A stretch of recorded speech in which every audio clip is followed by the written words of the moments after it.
Imagine walking through the halls of a Mughal palace. The air is heavy with the scent of roses and saffron.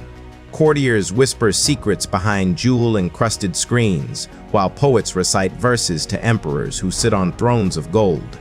Outside, caravans bring spices, silks, and gems from across the world. Inside, conspiracies brew in the shadows of painted walls. This was no ordinary empire. It was the Mughal Empire at its peak. A world of beauty and brilliance, but also of ambition, betrayal, and intrigue. To understand this golden age is to step into a story where art and power collided, and where the fate of kings could turn with a single whisper. The Mughal Empire began in 1526 when Babur, a descendant of Genghis Khan and Tamerlane, defeated the Delhi Sultanate at the Battle of Panipat. His grandson, Akbar the Great, would later transform that victory into a lasting empire. Akbar expanded territories, secured alliances, and established a foundation of tolerance and governance. By blending Persian, Indian, and Central Asian traditions, he created a cultural synthesis that defined the Mughal identity. This foundation was not just political, it was artistic. From architecture to literature, the empire blossomed under his reign. Akbar's policies laid the ground for what would later be remembered as the Mughal Golden Age. Akbar's court was unlike any other in the world. He welcomed scholars, artists, and thinkers from across Asia and beyond.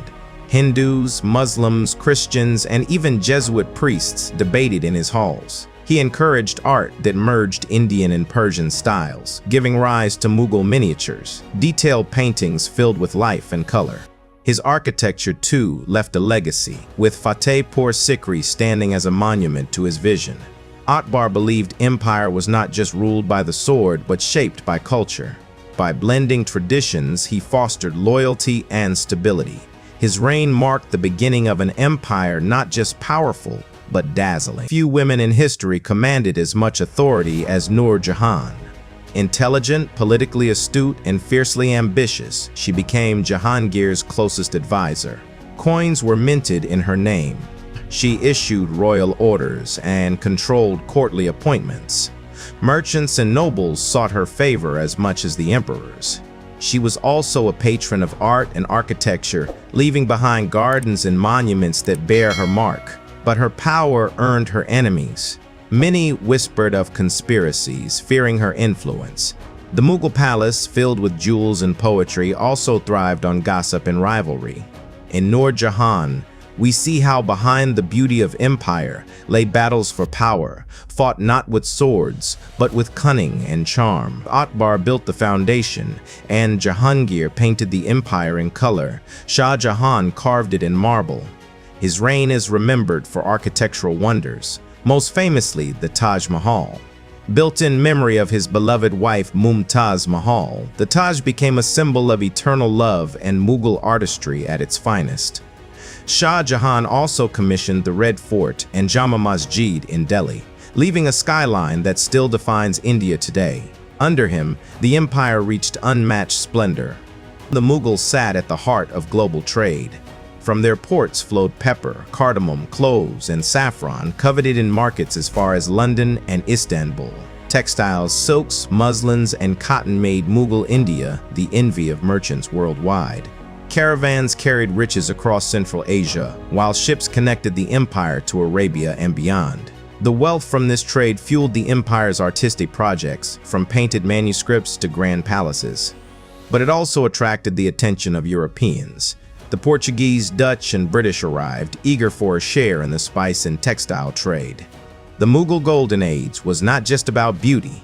It was about economics, diplomacy, and competition. Inside the Mughal palaces, life glittered with jewels but throbbed with rivalry. Courtiers plotted to win favor, generals schemed for power, and heirs fought for succession.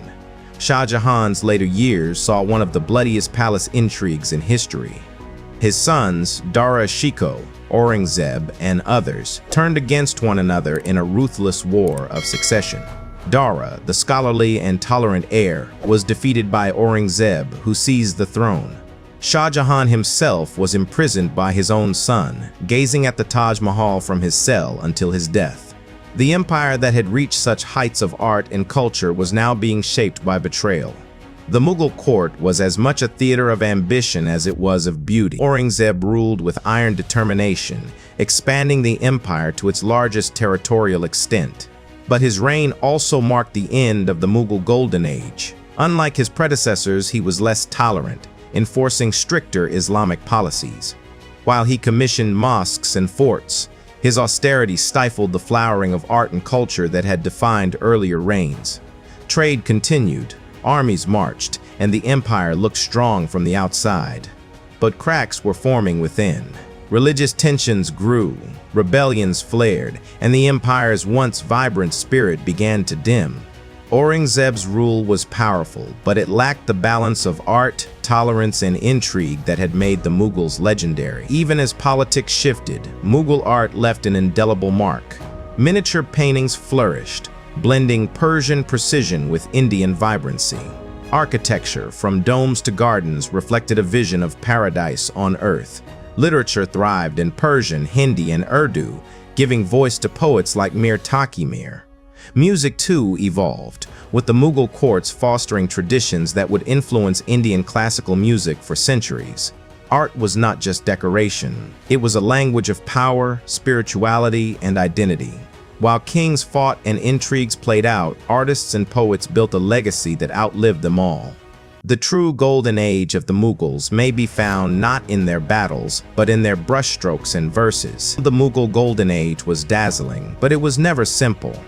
It was a world where beauty and betrayal walked hand in hand. Poets sang of love while assassins sharpened their blades.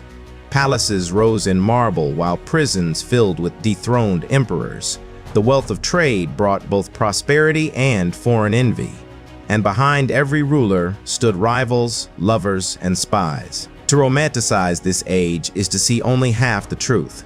The Mughal Empire thrived because it balanced opposites: tolerance and rigidity, poetry and politics, love and war. Its glow was real, but so were its shadows. And those shadows would eventually grow long enough to consume it. The Taj Mahal stands as one of the world's wonders, admired by millions. Mughal gardens inspire design even today. Its food, language, and traditions still linger in India, Pakistan, and beyond.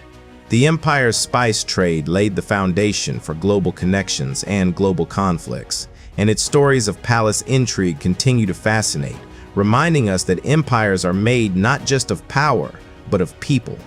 The Mughal Golden Age endures not as a period in history, but as a living influence, woven into the fabric of modern life. The Mughal Empire's Golden Age was a paradox, where poetry met politics, where silk curtains hid daggers, and where love inspired palaces of marble.